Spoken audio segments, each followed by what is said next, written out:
Hi there folks, welcome back to Richard Hughes. I'm Celebrate. So the latest of films that didn't get wide release in theaters, didn't make much money, or found their way onto the internet. And the latest of these is LBJ, and this has been in over 600 theaters and has grossed almost $2.5 million. Inevitable comparisons will be compared to All the Way that came out a year and a half ago with Bryan Cranston. And sadly, I came to this film with a relatively open mind and hoping that I didn't have to compare that film with this.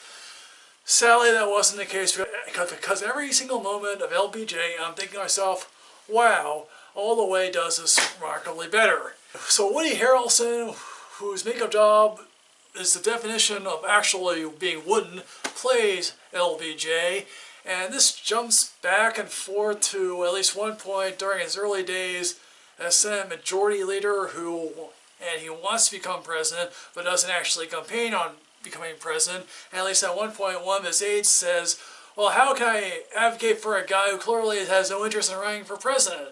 And then it also jumps back to the day in question of Dallas. Also got material here involving him with the Kennedy brothers. JFK here is played by all people of Jeffrey Dahmer. Yes, Michael Weston faked his death and now is JFK. He's apparently doing the Mayor Quincy from Simpsons accent of Massachusetts accent, and he barely registers the character. And also the person playing Robert Kennedy barely registers as a character. And then we go to the early days, aftermath of him becoming president.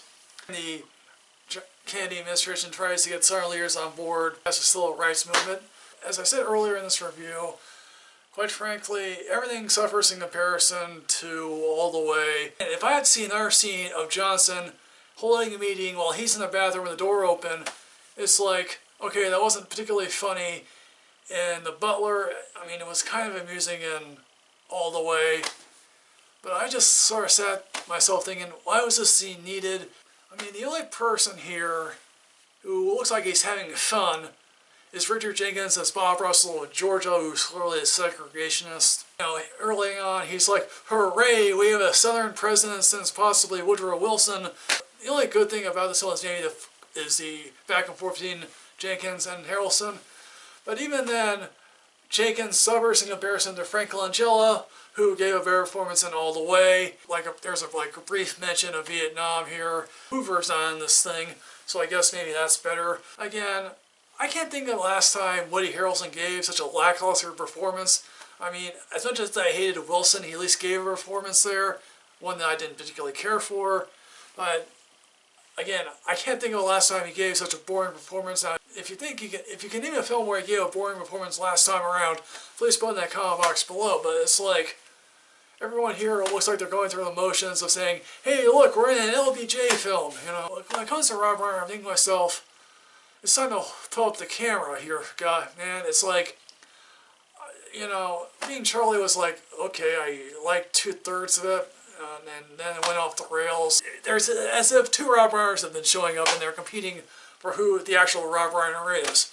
Also, Jennifer Jason Leigh here is, you know, Lady Bird Johnson, and it's like, she barely registers as a character. And again, if space aliens were to land, and you were to basically give them All the Way and LBJ, they would say, All the Way is a significantly better film. Even the most historically uninformed voter will say to himself, who's seeing this film, is like, wow, that's poorly done.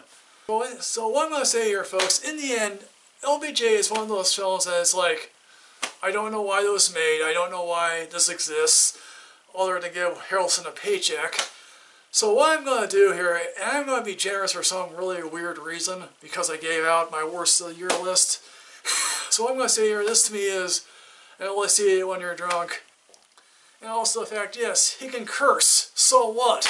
That doesn't mean he can actually do it effectively. So folks, what do you think of LBJ? Did you happen to like this film? Congrats if you did. If you didn't care for it, good for you. I mean, what's your most lackluster Woody Harrelson performance yet you've seen? What's your most lackluster Rob Reiner film? As always, folks, like, comment, subscribe, enrich yourself with knowledge. I'll see you next time, folks. Yeah.